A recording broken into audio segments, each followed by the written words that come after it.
Semana, né? Foi, fiz.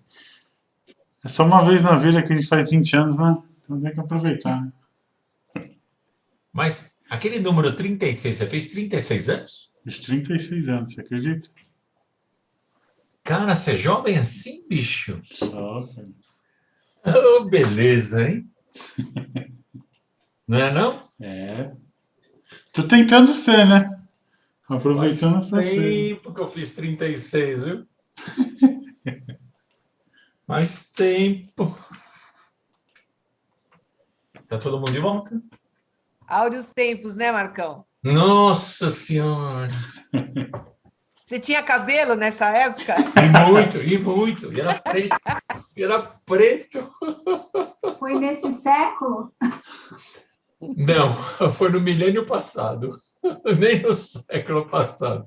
Foi no milênio passado. Ai, ai, ai. Mas o espírito está sempre com 25 anos. Só o corpício que envelhece. Só o corpo físico que fica cacareco. O espírito não. Vamos lá? Pouso acolhedor que permanece sobre a jurisdição de nosso lar. Lembrando, né? Por que André Luiz fala tanto, né, usa tanto nosso lar? Porque o posto central dele é nosso lar, né? A cidade de onde ele saiu quando reencarnou foi nosso lar e para onde ele voltou foi nosso lar. Então você vê, as cidades espirituais têm vários, digamos assim, entre aspas, postos avançados, né? Vários bairros, né? Vários quarteirões espalhados por vários umbrais, né? Ok? Lembra, para quem lembra do livro Nosso Lar, do filme Nosso Lar, da época em que o Nosso Lar foi escrito, né, contava com 1 milhão de espíritos habitantes. Né? É uma cidade gigante. Se você for ver quantas cidades no Brasil têm 1 milhão de habitantes, pouquíssimas, né? Por exemplo, você pensa Presidente Prudente, uma cidade grande, cara, está na faixa de 300 mil habitantes. São Carlos são 230 mil, 240 mil. Né? Campinas, acho que é 1,5 milhão, 2 milhões. Então você vê que nosso lar é grande pra diacho. Né? Não é pequenininho, não. O pouso acolhedor que permanece sobre a jurisdição de nosso lar está fundado há mais de 3 séculos, dedicando-se a receber espíritos infelizes ou enfermos, decididos a trabalhar pela própria regeneração. Então vamos lá. Há mais de 3 séculos, a doutrina espírita tem quanto tempo? 160 anos. Né? Então você vê, não é o espiritismo que criou isso, mas sim o amor, né? A dedicação ao próximo, o servir ao próximo. A doutrina espírita é uma forma racional da gente enxergar, né, a relação da vida, né, entre encarnados e desencarnados e melhor entender quem sou eu, né, para onde vou, de onde venho. Né? Mas você vê que os locais de auxílio, de socorro, existem há milênios, né? Já habitados e coordenados por espíritos nobres, por espíritos dedicados ao bem, que pouco a pouco vão engrossando, né, a fileira de trabalhadores, né, para o bem. E você vê o que ele fala aqui, dedicando-se a receber espíritos infelizes ou enfermos, decididos a trabalhar pela própria regeneração. Então veja que prestemos muita atenção nisso. Decididos a trabalhar pela própria regeneração. Ou seja, tem que querer. Se você não querer, você não vai. Né? A decisão de trabalhar pela própria regeneração é minha, é sua. Não é alguém que determina para mim. Vamos lá? Criaturas essas que se elevam a colônias de aprimoramento na vida superior ou que retornam à esfera dos homens, para a reencarnação retificadora. Então, olha que legal.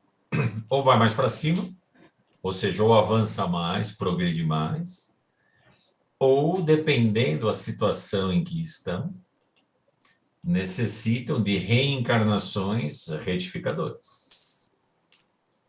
Por que retificadoras? Porque precisam se remodelar. Como nós somos provas e expiações, ainda estamos em provas e expiações, as nossas reencarnações são todas de crescimento, claro que sim, mas são todas de retificação, né? Em sua grande maioria são de retificação, pois a maioria de nós tem desajustes que precisam ser reajustados, que precisam ser retificados, né? Em razão disso, o casario enorme, semelhante à vasta cidadela instalada com todos os recursos de segurança e defesa, mantém setores de assistência e cursos de instrução, nos quais médicos e sacerdotes, enfermeiros e professores encontram, depois da morte terrestre, aprendizados e quefazeres da mais elevada importância. Ou seja, o trabalho não cessa, né? Não é porque desencarnou que você vai ficar parado. Desde que você queira, desencarnou, tem trabalho de monte, né? E aprendizado de monte, né? O que ele fala aqui. Aprendizados e quefazeres da mais elevada importância. Mesmo encravado lá no meio do umbral, lá no meio do infernão, né? Aprendizados e quefazeres da mais elevada importância. Pretendíamos efetuar algumas observações com referência às leis de causa e efeito, o karma dos hindus, e, convenientemente, recomendados pelo Ministério do Auxílio, achávamos-nos ali encantados com a palavra do orientador, que prosseguia atencioso após longa pausa. Então, você vê, nessa obra, né, é um mergulho profundo na lei de causa e efeito. Apesar dela chamar ação e reação, é lei de causa e efeito. Né? Porque se fosse ação e reação, seria muito dura, né? Porque a reação é a força contrária à ação, né? No sentido inverso, com a mesma intensidade no mesmo instante. A lei de causa e efeito não, né? Eu causo agora e o efeito vem depois, não vem logo na sequência. Né? E como está no Evangelho, geralmente o efeito vem só uma pequena parcela. Né? No Evangelho, quando fala para a gente, né, o que você diria, né, se o senhor da dívida te falasse, ó, você me paga 1% e a dívida tá paga. Né? Que é coisa mais maravilhosa que essa, né? Então, o efeito, né, que nós temos das nossas causas, ele é um pequenino percentual do que nós causamos. Porque se fosse na íntegra, a gente não suportaria o tamanho da carga. Acresce notar que a Terra é vista sobre os mais variados ângulos. Para o astrônomo, é um planeta a gravitar em torno do Sol. Para o guerreiro, é um campo de luta em que a geografia se modifica à ponta de baionetas. Agora não mais a ponta de baionetas, né? Agora no apertar de botões que lança os mísseis e as bombas, né? Mas a geografia vai mudando, né? Porque é o guerreiro. É a geografia que vai mudando. Os territórios vão se modificando no apertar de botões, não é mais a ponta de baionetas. Para o sociólogo, é amplo reduto em que se acomodam raças diversas, mas, para nós, é valiosa arena de serviço espiritual, assim como um filtro em que a alma se purifica, pouco a pouco, no curso dos milênios, acendrando qualidades divinas para a ascensão à glória celeste. E você vê que bacana ele fala, né? Como um filtro em que a alma se purifica, a alma é o espírito, né? Se purifica, pouco a pouco, no curso dos milênios. Então, você vê, da forma que ele fala aqui, a natureza não dá saltos, né? Pouco a pouco, no curso dos milênios. Um outro espírito que é mais atento, progride mais rápido, mas a maioria de nós vai pouco a pouco, no curso dos milênios. Por isso, há que sustentar a luz do amor e do conhecimento no seio das trevas, como é necessário manter o remédio no foco da enfermidade. Olha que bacana que ele falou aqui, né? Sustentar a luz do amor e do conhecimento. Quando a gente vai no capítulo 6 do Evangelho, qual que é o capítulo 6 do Evangelho? Né? O Cristo Consolador. Né? O Cristo Consolador. E ali o Espírito da Verdade vem falar de 2 mandamentos. Né? Que ele fala, espíritas, primeiro mandamento. Amai-vos, aí ó, a luz do amor. Segundo mandamento, instruí-vos.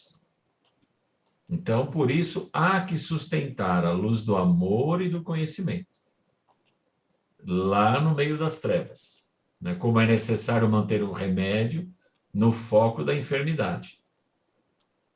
Então, ou seja, esses postos de socorro estão lá nos meios das trevas, como, né, um remédio que está atuando numa enfermidade, sustentado pela luz do amor e do conhecimento. Você vê que ele não fala aqui em milagre, ele não fala em promessas de Deus, nada disso.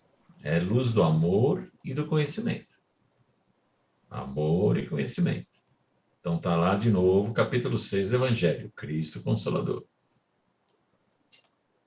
Enquanto nos entendíamos, reparávamos lá fora, através do material transparente de larga janela, a convulsão da natureza. Ventania ululante carreando consigo uma substância escura, semelhante à lama aeroforme, redemoinhava com violência, em turvelinho estranho, à maneira de treva encachoeirada. Você consegue imaginar um rastro assim de um roda-moinho? Né? Só que, veja, não é um roda-moinho de poeira, né? É um roda-moinho, né, violento, né, com semelhante à lama, virando assim, né? Fazendo aquele tubo, né?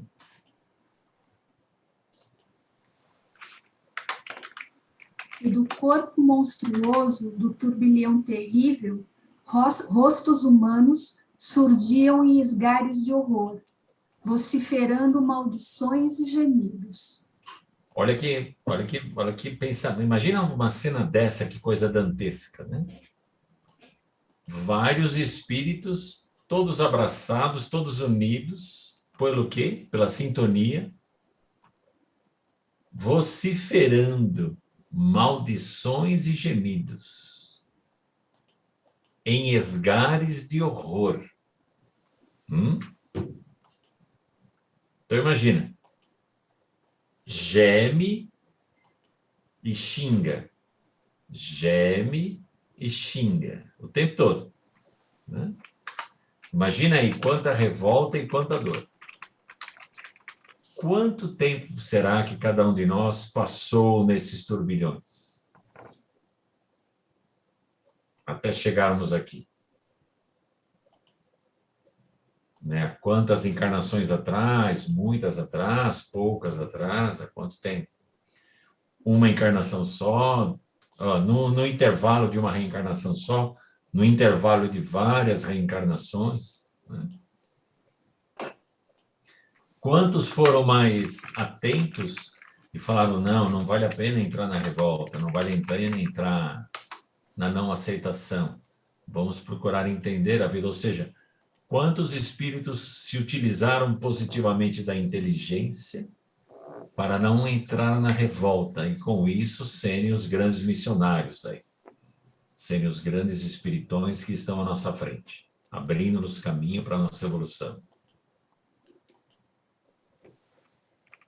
Pareciam de relance, jungidos uns aos outros, como vastas correntes de criatura agarradas entre si, em hora de perigo, na ânsia instintiva de dominar e sobreviver. Olha que interessante, né? Jungidos uns aos outros, como vastas correntes de criaturas agarradas entre si, ou seja, todos juntos, todos grudados. Por quê? Porque compartilham, têm a mesma sintonia. Na ânsia instintiva, de dominar e sobreviver. Cara, ânsia instintiva de dominar. Por que eu quero dominar? Porque eu quero ser superior. Então, quando ele fala de ânsia instintiva, ele está falando, é algo automático nesses espíritos. A ânsia do domínio, né, está presente. Os domina. Ou seja, ainda são, como ainda somos, né, altamente orgulhosos e egoístas. Que está lá no Evangelho, o egoísmo e o orgulho. As duas grandes chagas da humanidade. Desse parágrafo dá para entender aqui essa metáfora dos hindus a respeito Das serpentes. É. Não é? Cabe direitinho, não é? Cabe. Druso, tanto quanto nós, contemplou o triste quadro com visível piedade a marcar-lhe o semblante. Olha que bacana isso, né? Com piedade. Né? Triste quadro, marcando-lhe o semblante. Por quê? Ele sabe que ali é uma região de dor. E que são almas que ainda não despertaram, né? São espíritos que ainda vivem na ilusão. Né? Estão na revolta, pois vivem na ilusão, não aceitam as leis divinas. Quantas encarnações nós lutamos contra as leis divinas? Fixou-nos em silêncio como a chamar-nos para a reflexão. Parecia dizer-nos quanto lhe doía o trabalho naquela paragem de sofrimento. Quando Hilário interrogou: por que não descerrar as portas aos que gritam lá fora? Olha que interessante, não é esse Hilário, o posto de salvação? Já que os caras estão gritando, deixa os caras entrar. Não é? Imagina, você na porta da tua casa, do teu apartamento, passa um pessoal gritando, você fala, gente, entra aí, entra aqui que vocês têm abrigo. O que vai acontecer? Não é? Sim, respondeu o instrutor sensibilizado, mas a salvação só é realmente importante para aqueles que desejam salvar-se. Veja que profundo esse pensamento, né? Será que o espírito que está pedindo ajuda realmente quer ajuda? Quantas vezes alguém já chegou para nós pedindo ajuda? E quando você oferece ajuda, ele fala, mas não é isso que eu pedi. Não é isso que eu quero. E quantas vezes nós já fomos pedir ajuda para alguém, e esse alguém começa a nos ajudar, a gente fala, mas peraí. Não é bem assim que eu quero ajuda, é de outro jeito. Não é? Então, por isso você vê que só é realmente importante para aqueles que desejam salvar-se. Será que o cara quer se salvar ou ele quer continuar na mesma? É porque, na verdade, essa ajuda que ele quer não é a ajuda necessária, né? Ele quer na gente, né? Na maioria desses exemplos que você deu, quando a gente oferece ajuda ou quando a gente vai pedir ajuda, né? A gente quer a ajuda que a gente quer, né? Não que a gente precisa, né? Isso, não que a gente precisa, é aquela que a gente está querendo naquele momento, né? A gente faz isso na prece também, às vezes. Sim. Ao invés de pedir aquilo que a gente necessita, a gente faz uma série de rogativas pedindo aquilo que a gente acha que precisa. A gente faz as nossas negociatas, né? A gente negocia com Deus, né? Pô, Senhor, me dá isso aqui que eu faço aquilo ali. Pô, vamos lá, vai, poxa vida. Barganha. Faz uma barganha, né? Eu acho super bacana da forma que foi mostrado naquele filme Nosso Lar, né? No filme de André Luiz, né? O Nosso Lar. Quando mostra, né? André Luiz e os demais espíritos ali nas regiões umbralinas, e vem os espíritos do bem, que vêm com luz, né? E estendem a mão e os caras saem correndo. Quando eles estendem a mão, ou seja, estão oferecendo ajuda, os espíritos que estão em volta fazem o quê? Saem correndo. Ou seja, não querem salvar-se, não querem ajuda, não querem se modificar.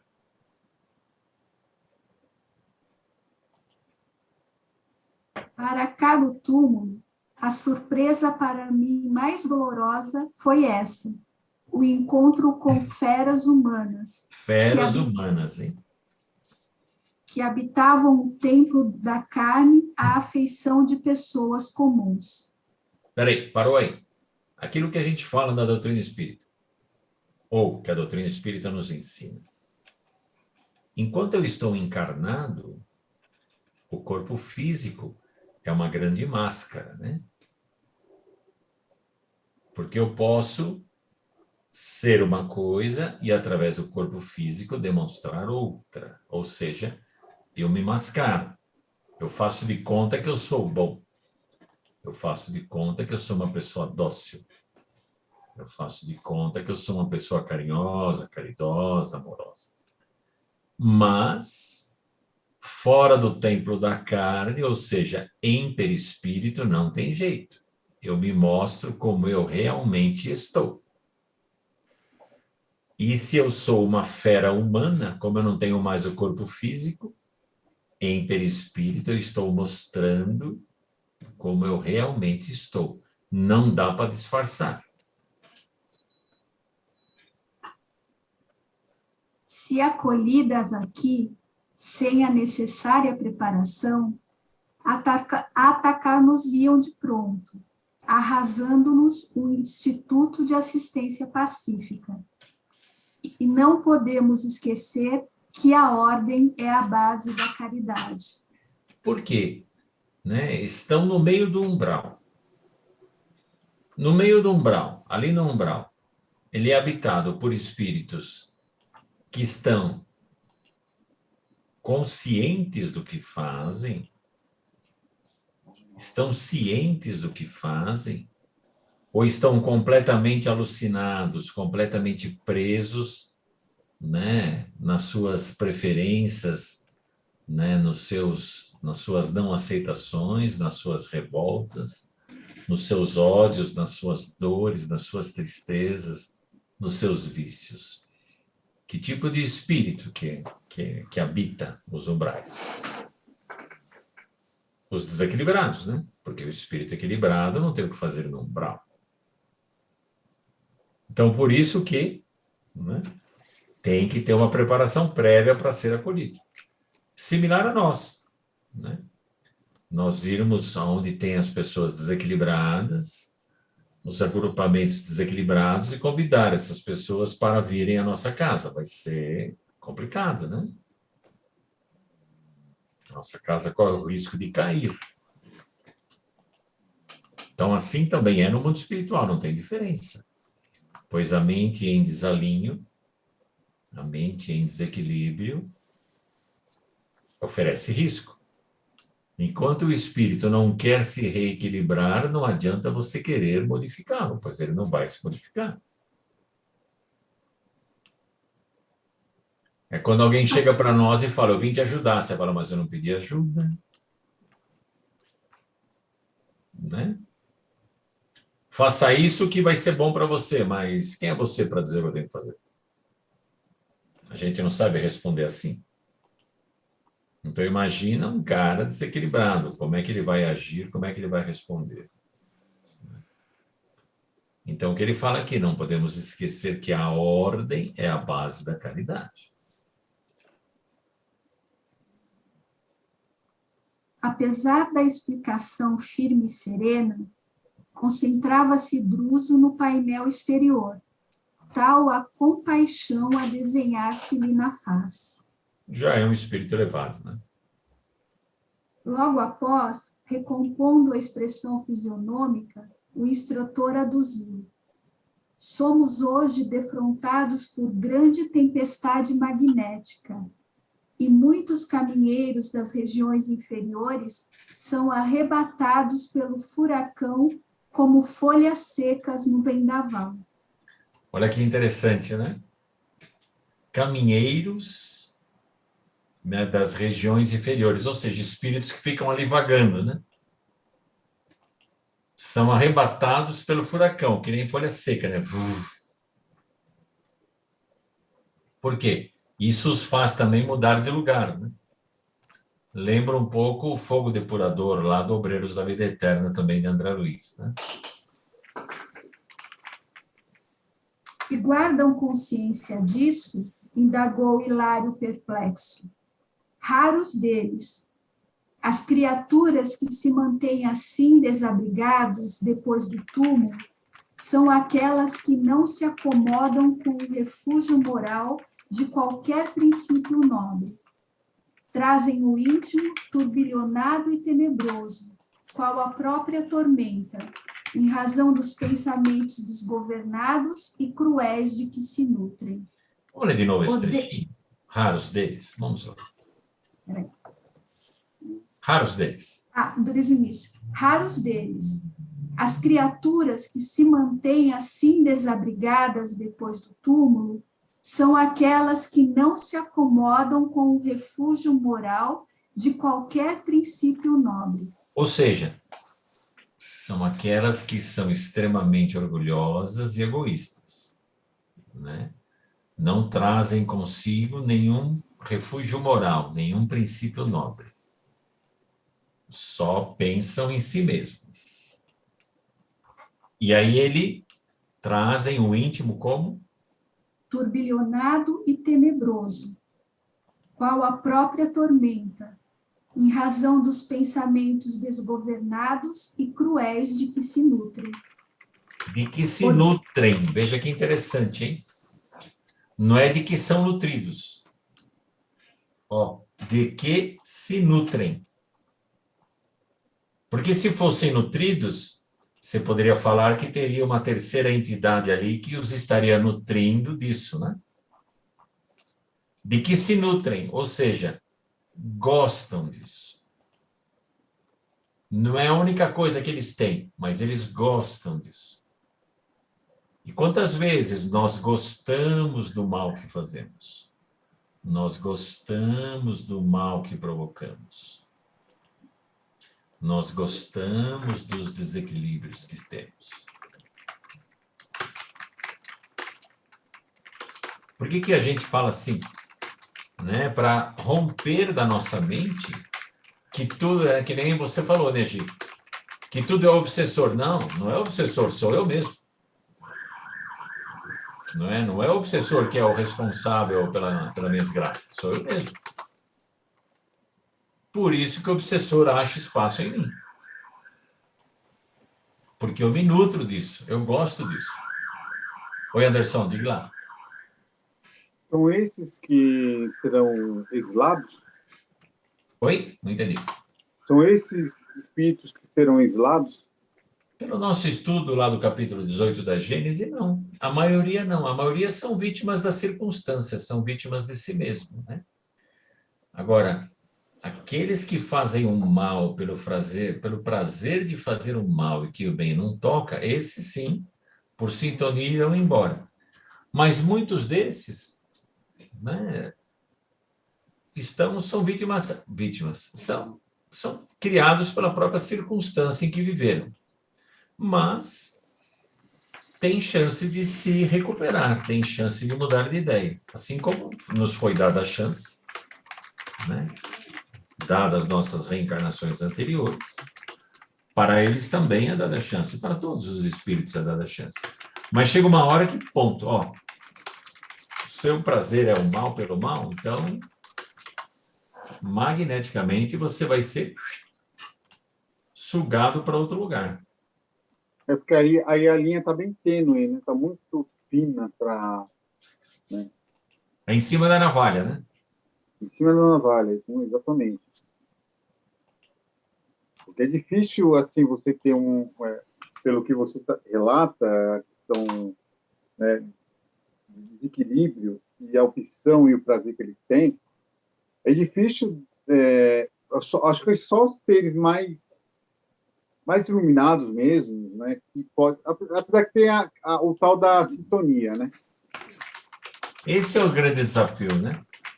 Que os espíritos que estão saindo da Terra saem por sintonia. Sintonia. Não existe alguém que decide, você vai embora. Tá. Né? Sou eu que decido, eu vou embora. Né? Nossa, como é complexo. Tá. Ou bastante. Obrigado. Porque a gente sempre busca uma entidade julgadora, né? Que não existe. Sou eu mesmo que me julgo, né? Eu mesmo que me coloco nas situações. Não, porque é questão de análise, né? Quais são os espíritos e quais atitudes, né, ficarão e serão recolhidos, né? Aí tem esse exemplo, né? Mas esse exemplo ele fica como diz, né, você? Como ele é muito tênue, tem os que sim, tem outros que não, né? Mas estão dentro desse turbilhão, então é muito complexo você analisar uma situação dessa. Olha, eu no trabalho do Auxílio Fraternidade, 2 ou 3 vezes, né? De vez em quando eu sou psicofônico também no Auxílio Fraternidade. Né? 2 ou 3 vezes eu dei vazão a espíritos, né, extremamente focados no mal. Cara, é impressionante o pensamento do cara, é impressionante. É totalmente organizado, é totalmente focado, calmo, tranquilo. Cara, não tem emoção, frio, calculista. E você fala, e o pobre do dialogador? Fala da família, dos filhos, dos pais. Ele ficou tudo para trás, eles não me interessam. O que me interessa é a dominação. O que me interessa é o poder. O que me interessa é comandar. E com isso, eu faço o que eu quero. Ah, mas você vai ficar longe dos que te amam. Não tem problema nenhum, outros vão me amar. Ah, mas é aqueles que você me ama, que você ama, não tem problema nenhum, eu vou amar a outros. Cara, manja psicopata? Eu estou pensando nisso. É assim. Não tem emoção, bicho. O dialogador ali se esforça, o cara fala, meu amigo, eu compreendo o que você está me dizendo, né? Mas eu gosto disso. É isso que me move. Ah, mas você vai voltar para uma caverna. Não tem problema. Ali, com a minha inteligência, eu vou comandar exércitos gigantescos e vou destruir e vou conquistar. E vou combater outros exércitos, que outros irão comigo também, inteligentes e sagazes. Né? É muito interessante esse tipo de pensamento, bicho. Eu E só estava a dor- assistindo. Desculpa, Anderson. E, Eu tava- e a dor é como uma perfuradeira nesse espírito que vai perfurando, perfurando, perfurando até achar o buraco onde está o amor. Porque é dor. Porque a dor parece que é o sentimento, que é um sentimento, né, que mostra para eles, né, a sensação, né? Porque parece que eles não têm sensação. Não, A sensação que eles têm é voltado somente para o prazer. isso. O prazer, né? A única sensação que eles querem é o prazer, né? Aí É eles isso aí. escolhem que tipo de prazer, que tipo de atuação eu vou estimular para ter o prazer. Esses que eu dei comunicação, o prazer é o mando, é o da dominação. Não é sexo, não é droga, não é riqueza, não. É comandar, é dominar. Esse prazer é racional? Totalmente, bicho. Totalmente. Totalmente tava- racional, cara. Eu assisti uma reportagem em que eles estavam mostrando o presídio de segurança máxima, em que está o Marcola e seus comparsas, e eles conversando, lógico que com códigos, e já calmamente, tranquilamente, Marcola olhava para trás, o tempo todo na posição com as mãos para trás, como dominador. O psicólogo estava falando, né, que ele tem uma posição de dominador, e eles estavam falando quem ia morrer. Era uma pessoa, né, que deveria morrer. E eles conversando assim, como se fosse, tira uma carta e essa carta vai cair. É isso aí. Sem Quando, pena e quando- sem dó. quando desencarnar, não vai ser muito diferente disso. Não, vai continuar igualzinho. Cara, uma vez, e olha, faz muitos anos, que eu fiquei assustado. Não sei se vocês se lembram, mas muitos anos atrás. Na capa da Veja, saiu a foto do Fernandinho Beiramar. Cara, você quer promoção maior que essa? Colocar o rei do tráfego na capa de uma revista de circulação nacional? Ah, olha que falta de senso da revista Veja na época. Isso é apologia ao crime. Né? Você colocar na primeira página, na capa, a foto de um ser completamente psicopata é estimular o psicopata, bicho. É estimular o crime. Porque o mal não deve ser divulgado. O bem que tem que ser divulgado, não o mal. Porque quanto mais você divulga o mal, mais você incentiva o mal. É interessante isso, para ver como... Um minuto. Um minuto. Ah, então vamos sair e voltar. Até já. Maria Terra. Ela pode também ser um instrumento, né, de assassinato, de morte. Né? Então, é um instrumento neutro. Quem dá o valor para ela negativo ou positivo... Isso aqui também, ó. Isso aqui é um instrumento. nós. Né? Partindo nessa ideia, a paixão também é neutra? Não, a paixão não, né? A paixão não é neutra. Por isso que se chama paixão, né? Aquilo excede o equilíbrio, né? Sempre que eu entro na paixão, eu saio da zona do equilíbrio.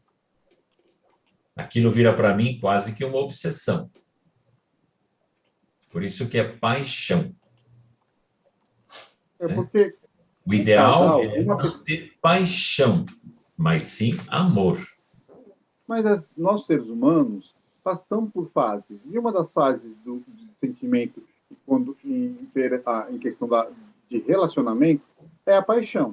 Isso Tá, mas quer a dizer paixão pelo crime também existe, a paixão pela droga também existe, a paixão pela morte também existe, a paixão pelo sexo desenfreado também existe. Mas A você viu que tem pela ideia, dominação. parece que ela é neutra? Oi? Mas tem a paixão pelo bem também. O livro dos Espíritos fala que a paixão é como se fosse um cavalo que, se bem dirigido, você tem que domar a paixão, né? Ela não é neutra, né? É uma força muito grande que eu mesmo gero dentro de mim. Eu posso direcionar para um lado como para o outro, Sim. não é? Mas posso também direcionar para um lado ou para o outro. Mas continua sendo fora de controle. E aí, Por isso que é paixão. eu coloquei aqui no grupo, ó, e é bem a frase que você falou, ó. A revista do Fernandinho Beiramar, ó, preso e ainda no comando. Como Fernandinho E aí Beiramar, tá o no comando, bandido. né?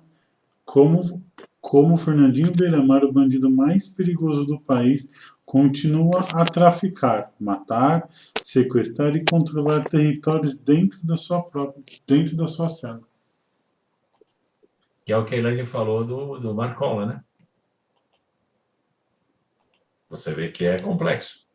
A paixão desses caras é a dominação, né? É a dominação. E quem está ao lado deles? Está sendo vítima das circunstâncias. A hora que esses caras saem de circulação, quem está do lado não sabe mais o que fazer. Porque não tem a paixão exacerbada que esses caras têm.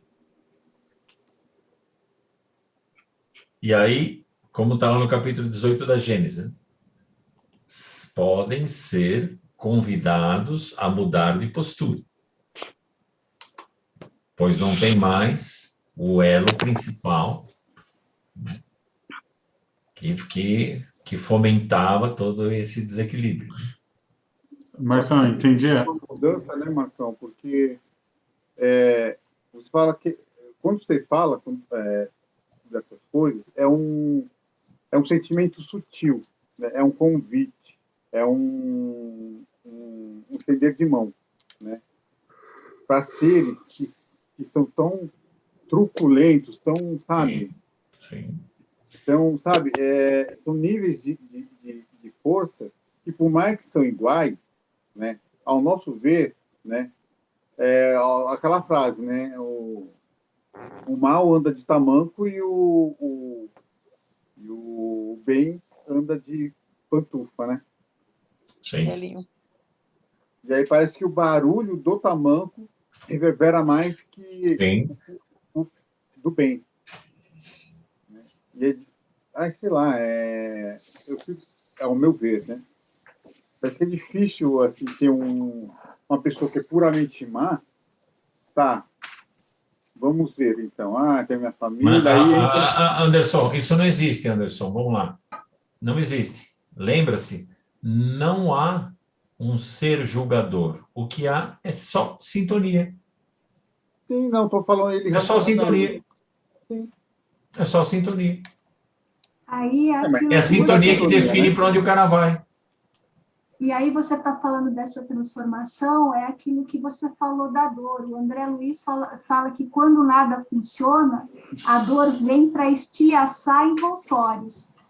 Então, esses envoltórios pesados de mal que a gente ainda traz, eles começam a cair pelo aguilhão da dor. E aí vem Emmanuel, né? Complementando André Luiz, Emmanuel, né? Dor, sublime companheira, que o caminho reto me reconduz, a cada vez que dele eu me afasto. Né? E o mais louco é entender que é pura sintonia. A agregação é por sintonia. Né? Então, é um processo, né? Podemos dizer assim, entre aspas, magnético. Né? Isso que é o difícil no capítulo 18 da Gênesis, né? Da gente digerir. Pô, então não tem São Pedro lá dizendo você vai para cá, você vai para lá? Não é o dia do juízo final que Deus vai falar direita, esquerda? Não, nada disso. É sintonia. Eu escolho para onde eu vou. A nossa tendência a colocar a culpa em alguém, né? Eu sou infeliz por causa disso, É mais fácil. daquilo. Eu confesso para vocês que assim, quando há uma situação na minha vida, quando me deparo pode sempre, né, com isso, né? É engraçado que eu me sinto endurecido, mas endurecido que assim, eu tenho que, sim, eu sei, né? É assim que eu tenho que caminhar porque não tem outro meio de evoluir se não for por isso, né? E aí entra um sentimento, né? Que a gente de endurecer, eu falo que é endurecimento, né? Mas eu vou com aquele sentimento, sabe, de revolta, mas eu vou, né? Meio truculento, E aí entra muito a questão do conflito, né? Do bem, do mal, né? Meu, será que eu sendo assim, eu estou indo, né? Posso ter ido, mas um passinho muito pequenininho, ao ponto que eu não sinto que eu andei. Mas fica tranquilo. Logo, logo nós vamos ter um trabalho da auxílio fraternidade. Você vai acolher um espírito assim para você ter ideia um pouco do que é isso. É difícil, né? Dá um certo desgaste, né? Sim. Mas a frieza do espírito é tão grande, bicho. E a tranquilidade, frieza e tranquilidade, que é que nem a Jenny falou. O Marcola sossegado lá, no presídio, tranquilo, né? Não, Ele não está preso. Ele só está confinado entre concreto, mas não está preso, porque ele continua comandando. Né? Lembra lá de Platão, né? Que ia tomar cicuta, né? isso. Platão. Não, Sócrates. Sócrates. Isso. Sócrates. Que os caras chegam para ele e falam: olha, nós planejamos aqui a tua fuga, nós vamos deixar tudo aberto, você vai poder fugir. Ele, por que fugir? Eu não estou aprisionado. A minha mente é livre, vai aonde quer. O que está aprisionado é meu corpo, que já já vai apodrecer. A minha mente vai onde quer, eu sempre fui livre. Você falou, eu entendi errado. Eu coloquei a certa agora no grupo. Marcola, o bandido que parou São Paulo. O real poder do crime organizado e como quebrar sua espinha dorsal dentro das cadeias. Bom, vamos lá, 22 horas. Já esgotamos o nosso tempo de hoje. Todo mundo bem? Tudo bem. Esse livro é uma delícia, né? Foi uma noite extremamente reflexiva. Esse livro é uma delícia. Não, e nós vamos dormir pensando e tranquilamente no desdobramento, né? Nós vamos continuar estudando esses temas, né? Os nossos mentores, aí, os nossos instrutores vão nos apresentar várias situações e vários esclarecimentos para nós, né? Pensarmos, repensarmos. A gente dá um trabalho para os nossos mentores com esses estudos, viu? Ou para valer. Mas eles ficam felizes, né? Porque falam, puxa, os caras estão saindo da consciência de sono. Então, acho que é ao contrário. Não é trabalho, ao contrário. A gente está diminuindo o trabalho deles. Sim. Ufa, está estudando. Porque eles sabem que daqui a pouco, né, somos nós que vamos estar, né, acolhendo e ajudando nos pensamentos, ajudando não, e servindo nos pensamentos positivos, né?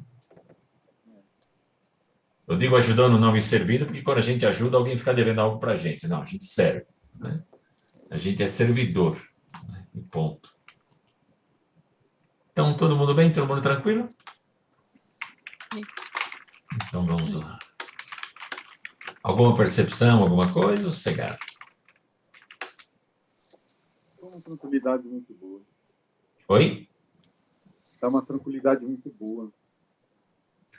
Então, agradecendo sempre essa nossa união, esse nosso companheirismo, esse nosso objetivo comum de buscar e entender quem somos nós, as nuances de nossas vidas, nossos pensamentos, agregar outros pensamentos aos nossos pensamentos, para assim abrirmos mais nossas mentes e mais profundamente mergulhar na doutrina espírita, no Evangelho de Jesus, nesse caminho libertador que é o amor, que é a caridade, que é a humildade, que é a fraternidade. Temos um longo caminho a percorrer, claro que sim, mas através da união de todos nós, um servindo ao outro, um sendo servido pelo outro, chegaremos lá. Estou agradecendo aos espíritos amigos que nos assessoram, que nos amparam, que nos inspiram, Aos espíritos estudantes também como nós, trabalhadores como nós, que também buscam a compreensão, a sua ressignificação.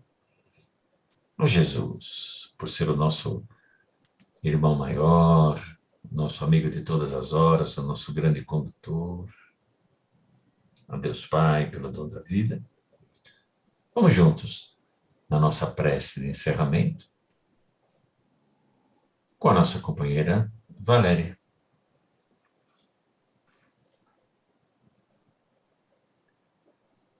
E assim vamos encerrando a nossa noite com tanto aprendizado que nos fez refletir tantas coisas e nos vai nos auxiliar a nossa evolução espiritual no nosso dia a dia. Que assim seja, graças a Deus. Me faltam palavras. Graças a Deus. Boa noite, gente. Boa noite. Tchau, gente. Grande beijo a todos. Obrigada. Até daqui a pouco.